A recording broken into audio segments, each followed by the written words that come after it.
في ظل الظروف الصعبه اللي احنا فيها اليومين دول بقينا بنتجه اكتر للموبايلات اللي في الفئه الرخيصه اللي تقريبا في رينج من 6000 جنيه ل 8000 جنيه، اللي كانت زمان تجيب لك موبايل في الفئه المتوسطه دلوقتي تجيب لك موبايل في الفئه الاقتصاديه. والواحد بقى بيحاول يظبط معادله اللي هو يجيب موبايل مش غالي قوي وفي نفس الوقت يوفي له احتياجاته، يبقى فيه كل حاجه هو محتاجها، كاميرا كويسه، بطاريه كويسه، شكله كويس، ما يبقاش شكله هو موبايل رخيص. فالنهارده انا بجرب الشاومي ريدمي 13 سي خليفه ال 12 سي اللي في ناس كتير قوي بشوفها في الشارع لغايه النهارده ماسكاه يعني. فخلينا النهارده نشوف مع بعض ايه الكويس في الموبايل دوت وايه اللي مش كويس، مين يجيب الموبايل دوت ومين ما يجيبهوش، بما ان الموبايل دوت في الفئه الاقتصاديه في رينج 6000 جنيه. فتقريبا ديت الفئه اللي في ناس كتير قوي بتدور فيها على موبايلات الفتره دي. فمن غير ما نضيع اي وقت خلينا نبدا. طبعا احنا كعاده كل موبايل بنعمل له ريفيو، بنعمل له انبوكسنج الاول على انستجرام وتيك توك، فاحنا عملنا اوريدي انبوكسنج على انستجرام وعلى تيك توك، ممكن تروحوا تشوفوه. ولكن خليني اعرفك شويه على مكونات اللي بتيجي جوه الصندوق، وهي مش كتير عامه. انت اول ما تفتح الصندوق بتلاقي الموبايل وبتلاقي الشاحن بتاعه والكابل بتاعه. الشاحن اللي بيجي مع الموبايل هنا هو 10 واط بس، وهنرجع للنقطه ديت قدام فافتكروها. عندنا السيم تول او الابره بتاعه الشريحه، وعندنا الاوراق بتاعه الموبايل بما فيهم الضمان بتاع الموبايل. وللاسف ما عندناش في الموبايل هنا جراب، مع ان معظم الموبايلات اللي بتيجي في الفئه المتوسطه او الاقتصاديه الواحد بيبقى حابب كل حاجه كده تيجي جوه صندوق السماعات والجراب، ولكن الصندوق هنا ما عندناش ولا جراب ولا سماعات. ده بشكل سريع كل حاجه بتيجي جوه الصندوق. اول حاجه بصراحه لفتت نظري في الموبايل دوت وهتلفت نظر اي حد هو التصميم بتاع الموبايل دوت. تصميم لا يوحي خالص اللي هو موبايل فئه اقتصاديه او اللي هو موبايل رخيص.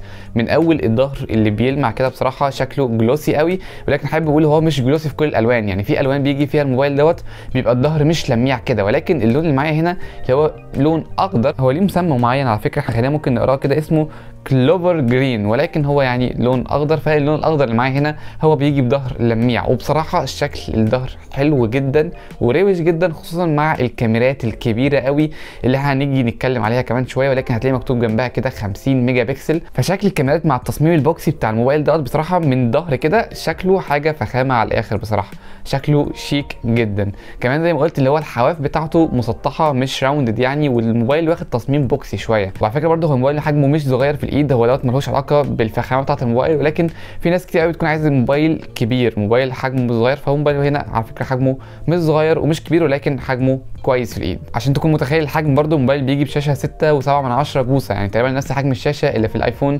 15 برو ماكس النسخه الكبيره. فده حجم الموبايل، حجمه مش صغير. فزي ما قلت لك الجناب كلها مسطحه، من الجنب عندنا الزرار بتاع الصوت والزرار بتاع الباور اللي فيه بصمه مدمجه جواه، وبصراحه واحده من احسن البصمات اللي شفتها، سريعه في الاستجابه مفيش فيها اي مشاكل بصراحه بالنسبه لي. من فوق عندنا هيدفون جاك، ودوت بالنسبه لي واحد من اهم الحاجات اللي لازم تبقى موجوده في اي موبايل فئه متوسطه او فئه اقتصاديه، عشان الواحد هنا مش هيبقى معاه بادجت قوي اللي هو يروح يجيب سماعه بلوتوث، فدايما هيبقى في احتياج السماعه السلك عادي اللي للاسف مش موجوده في الصندوق. من تحت عندنا سماعه واحده بصراحه ادائها متوسط، وعندنا اليو اس بي تايب سي، وكويس جدا الموبايل السنه دي بيجي بيو اس بي تايب سي، فديت نقطه كويسه. بما اننا اتكلمنا على اليو اس بي تايب سي خلينا نتكلم على البطاريه. الموبايل هنا بيجي ببطاريه 5000 ملي امبير، بصراحه بطاريه ما عليهاش اي تعقيب، بطاريه كويسه بتقعد يوم وهي ممكن اكتر من يوم كمان لو انت استخدامك متوسط. فالبطاريه هنا ممتازه، شبه معظم الموبايلات اللي بتيجي في الفئه الاقتصاديه. الموبايل هنا بيدعم الشحن السريع 18 واط، ويمكن عتابي الوحيد ان الشاحن اللي بيجي جوه الصندوق هو شاحن 10 واط بس. فانت عشان تستغل قدره الموبايل دوت الكامله في الشحن السريع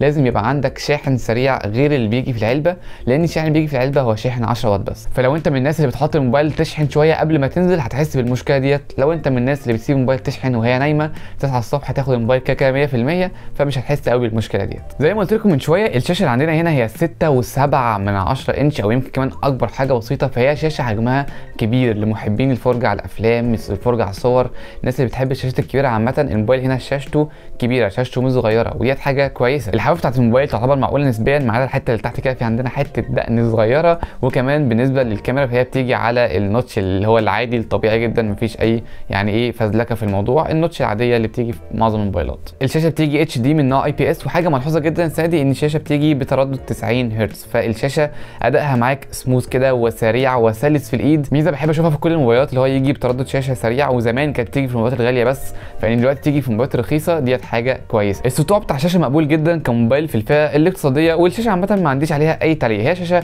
متوسطه، شاشه عاديه. يعني لو انت حد مش بيهتم قوي بالشاشه ودقه الشاشه هي شاشه كويسه ما فيهاش مشاكل. خلينا كده مع بعض مثلا نخش نشوف فيديو من الفيديوهات اللي احنا نزلناها على قناه الشورتس الجديده عشان تاخد تجربه الفرجه على الفيديوهات على الموبايل دوت بما ان هو شاشته كبيره. اللي قدامكم ديت هي الكاميرا بتصور صوت وصوره فيديو فيديو وصور. 3 اسرع هتودي الصور اللي انت بتصورها بموبايلك في حته ثانيه. تعرف ان دلوقتي جوه ايدي في اكتر من 4000 فيديو. انا شايف ان الشاشه هنا كويسه جدا لاي حد بيحب يتفرج على محتوى. ولو انت وصلت لغايه هنا في الفيديو ما تنساش تعمل لنا سبسكرايب في القناه ديت وقناه الشورتس اللي انتوا لسه شايفين عليها فيديوهات. دلوقتي بننزل عليها فيديوهات مختلفه تماما عن اللي بتنزل هنا، ولكن برضه ليها علاقه بالتقنيه، فتاكد انك تعمل لها سبسكرايب. هتلاقي اللينكات كلها تحت في الديسكربشن. طيب خلينا نتكلم على الاداء بتاع الموبايل، بما ان النقطه ديت هتهم ناس كتير جدا. الموبايل هنا بيجي بواجهه شاومي العاديه جدا الميو اي، وبيجي ب 4 او 6 او 8 جيجا بايت رام مع معالج الهيليو جي 85. النسخه اللي انا بقول تجربتي فيها هي اقل نسخه اللي هي 4 جيجا بايت رام مع 128 جيجا بايت مساحه تخزين. عامه معالج الهيليو جي 85 هو معالج مشهور ومعالج كويس جدا في التصفح، ولكن ده اول موبايل اعمل له مراجعه بيجي بميزه الرام اكستنشن. وميزه الرام اكستنشن انا يعني بما ان ده اول فيديو اتكلم فيه عن ميزه الرام اكستنشن، فانا عايز افهمها لكم شويه. هي عباره ان الموبايل مثلا هنا بيجي ب 4 جيجا بايت رام، لا انت ممكن تخش على السيتنجز وتزود الرامات بتاعتك، ولكن هو مش فعليا بتزود الرامات. يعني خلينا كده نخش على السيتنجز وهنخش على الاوديشنال سيتنجز. هنا هتلاقي في كلمه اسمها ميموري اكستنشن، وهنا انت ممكن تزود الرامات بتاعتك 2 جيجا او لغايه 4 جيجا. تعمل ريستارت للموبايل ولما تيجي تفتحه المفروض الرامات بتاعتك بتكون زادت ب 4 جيجا او 2 او 1 على حسب ما انت تختار. ولكن هي الفكره هنا اللي هو بياخد من مساحه الجهاز اللي هي 128 وبيحطها كده جنب الرامات عشان تديك اداء احسن في التطبيقات اللي انت فاتحها. فهي ميزه لطيفه، ولكن الناس ممكن ساعات تفهمها غلط ان الرامات بتاعتك بتزيد مثلا او كده. لا، هو الرامات بتاعت الموبايل هي زي ما هي 4، ولكن ديت فيتشر بدات تنزل في الموبايلات. هي ميزه يعني بتساعد شويه لو انت فاتح كذا تطبيق في الخلفيه. لو انت جايب الموبايل دوت عشان السوشيال ميديا وكده، فالموبايل دوت اداؤه في التصفح عامه كويس جدا. ولكن خلينا بقى نجربه اداؤه في الالعاب، لان موبايل في الفئه الاقتصاديه المفروض ما تستناش منه كتير قوي في الالعاب. ولكن خلينا برضو نجرب كده نلعب ببجي سريعا، نشوف هل الموبايل دوت تقدر تلعب عليه ولا لا ما ينفعش خالص. خلينا نجرب. خلينا كده نشوف السيتنجز بتاعت الموبايل ممكن توصل لغايه فين. خلينا كده نخش على الجرافيكس، والسيتنجز هنا انت ممكن توصلها لغايه اتش دي، لكن انا دلوقتي عاملها على بالانسد والفريم ريت الترا. ان الجرافيكس توصل لغايه اتش دي فدي حاجه كويسه، ولكن يعني الفكره هل بقى الاداء هيبقى كويس، الفريمات بتاعت ببجي هتكون كويسه ولا الموبايل هيكون بيلاج؟ خلينا نشوف مع بعض. اسود يا جدعان، راعوا اللي انا بقالي كتير ما بلعبش اللعبه دي.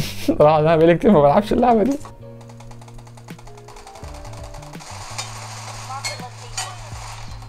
افتكرت اللعبه.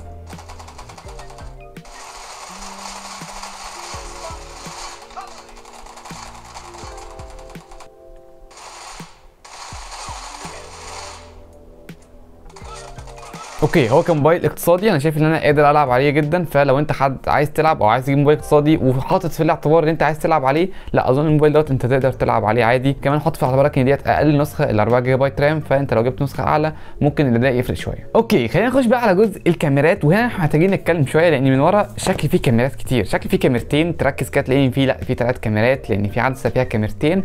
ولكن انا بالنسبه لي فعليا الموبايل دوت بيجي بكاميرا واحده اساسيه، وهي الكاميرا اللي فوق، كاميرا 50 ميجا بكسل. ودوت لان الكاميرتين اللي تحت هي كاميرا ماكرو، كاميرا للعزل، واحده 1 ميجا بكسل والثانيه مش فاكر بكام ميجا بكسل، ولكن ما لهمش يعني ايه لازمه قوي في التصوير. انت اللي هتكون مركز عليه هي الكاميرا الاساسيه، هي الكاميرا 50 ميجا بكسل. كان نفسي طبعا اشوف كاميرا وايد هنا، ولكن للاسف احنا الكاميرا الوحيده اللي بنحصل عليها هي كاميرا اماميه 50 ميجا بكسل، وكاميرا السيلفي 8 ميجا بكسل. واحنا كنا نزلنا صور متصوره بالموبايل دوت على انستجرام كالعاده. ولكن خلينا كده نعمل تجربه عمليه دلوقتي للكاميرا بتاعه الموبايل دوت. نمسح بس العدسه الاول لان انا اتفرجت على الفيديو بتاع ازاي تخلي التصوير في موبايلك احسن، نزلناه على انستجرام وعلى قناه الشورتس. لو ما شفتوش روح شوفوا. قبل اي حاجه خليني اقول لكم ان انا بحب التطبيق بتاع الكاميرا بتاع شاومي عامه، ولكن خلينا كده ناخد صوره ايه للروبكس كيوب دوت اللي انا بالمناسبه اتعلمت ازاي احله. ولكن خلينا ناخد صوره ليه كده ايه عاديه، صوره عاديه. وخلينا نعمل اختبار تاني اللي احنا هنجيب الموبايل دوت وهنحطه كده بعيد شويه،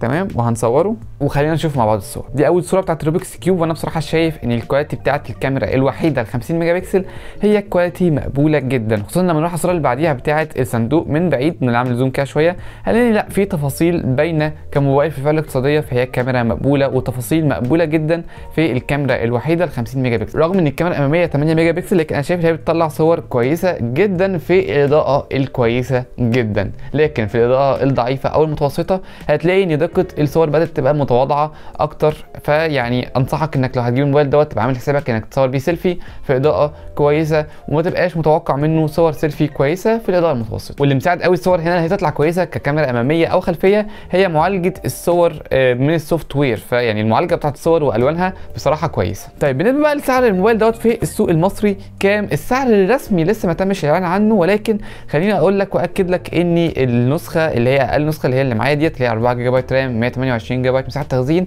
هتيجي في رينج ال 6000. عندنا نسختين تاني لسه، نسخه 6 جيجا بايت رام نسخه 8 جيجا بايت رام، ممكن يعني تبدا من 6000 كده لغايه تلاقيها رايحه ناحيه ال7.5 وال8. كل ما تعلى بالرامات او بالنسخه هتلاقي ان السعر اغلى، ولكن لاول نسخه هتيجي في رينج 6000 جنيه. شايف الموبايل دوت هيكون مناسب لكتير من الناس لو انت هتكون متقبل حته ان الموبايل بيجي بشاحن 18 واط ومش بيجي في صندوق، كمان بيجي في صندوق شاحن 10 واط، لان في من ضمن المنافسين الموجوده في السوق في نفس الفئه السعريه موبايلات بتيجي بشواحن اسرع. ولكن انت في الموبايل ده بتاخد كاميرا محترمه، هتاخد اداء كويس جدا لو انت عايز تلعب، كمان هيبدا يشتغل معاك شويه في الالعاب. التصميم ككل بصراحه تصميم يعني لا يوحي للفئه الاقتصاديه باي شكل، والالوان كمان بتاعته كويسه جدا، يعني ممكن تجيبه هديه لابنك لبنتك او لمراتك، لان هو التصميم بتاعه فعليا شكله حلو. وبس ده كان رايي انا، ولكن الاهم طبعا هو رايك انت. ما تنساش تكتب لي في الكومنتات ايه رايك في الموبايل دوت الشاومي ريدمي 13 سي. ما تنساش برضه تكتب لي رايك في الفيديو، تعمل لايك للفيديو لو عجبك، تعمل سبسكرايب في القناه عشان تشوف فيديو جديد كل اسبوع. دلوقتي فيديوهاتنا بتكتر وتنتشر اكتر، ما تنساش تعمل لنا فولو على انستجرام وتيك توك، بننزل 3 فيديوهات كل اسبوع، وتعمل لنا اشتراك في القناه بتاعت الشورتس الجديده، هتلاقوا كل ده في الديسكربشن تحت عشان بننزل 4 فيديوهات في الاسبوع في القناه بتاعت الشورتس، فهتشوفوا بجد فيديوهات حلوه جدا. شكرا شفتوا الفيديو يا جماعه، واشوفكم في الفيديوهات اللي جايه.